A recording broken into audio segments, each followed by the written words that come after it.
Certainty and Doubt by Valentin Zywietz. Valentin Zywietz, M.A., pastors a church district in Upper Styria, Austria. As pastors, we must sometimes closely engage with theological issues that arise in our churches.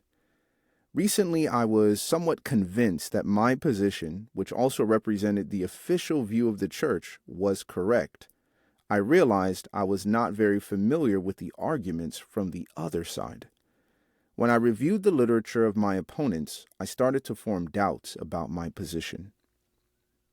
Even though there was strong evidence for my view, some Bible texts, along with some highly recommended authors, seemed to accommodate their view better than mine. Furthermore, with a few theological and linguistic gymnastics, they seemed to be able to explain away quite a few of my quote-unquote proof texts, though not all, and not very convincingly. Could it be that I was wrong? That would be embarrassing. If so, what would the consequences be? I realized that both internal and external pressures drove me towards simply defending my original position. I also realized that I could not simply succumb to those pressures. Why? First, it would be somewhat dishonest. And second, as a pastor, I routinely ask people to change their views based on new biblical information I present to them. How could I expect them to do what I was not willing to do? I was forced to wrestle with my doubts. I was, of course, reminded of the famous passage in James chapter 1, verses 5 to 8, quote, "If any of you is lacking in wisdom, ask God, who gives to all generously and ungrudgingly, and it will be given you. But ask in faith, never doubting, for the one who doubts is like a wave of the sea, driven and tossed by the wind. For the doubter, being double-minded and unstable in every way, must not expect to receive anything from the Lord." End quote. But what kind of doubt is James referring to? Was it the kind that I had? Should I have acted like Paul, dismissing any theory that contradicts my established beliefs? To have doubts cannot just mean to be certain of something.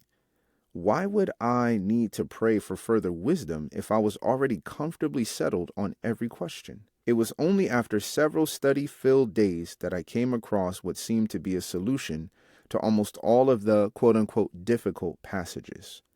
With it, my doubts and perplexities washed away. I came to see that in the James chapter 1, 5 through 8 passage, the doubter, being double-minded, must be a person who is dealing with uncertainty, not only regarding a particular belief, but also regarding whether he or she wants to follow where divine wisdom will lead. The counterpart of doubt is faith. Faith is not just the assent to certain beliefs, but also trust in God and faithfulness toward Him. If certainty was the opposite of doubt here, the argument would become a reductio ad absurdum. It would be saying that certainty on all points of faith can block God from giving me further wisdom.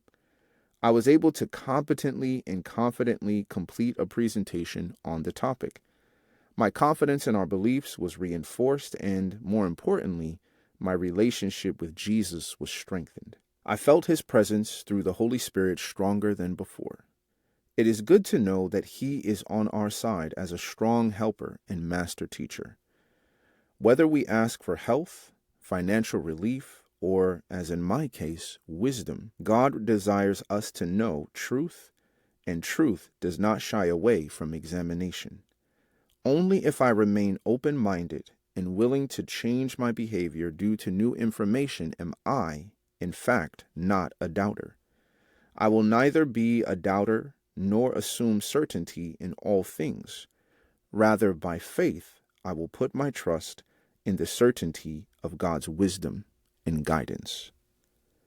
For bibliographical and biblical references on this article, and for much more content for pastors and church leaders, please visit ministrymagazine.org.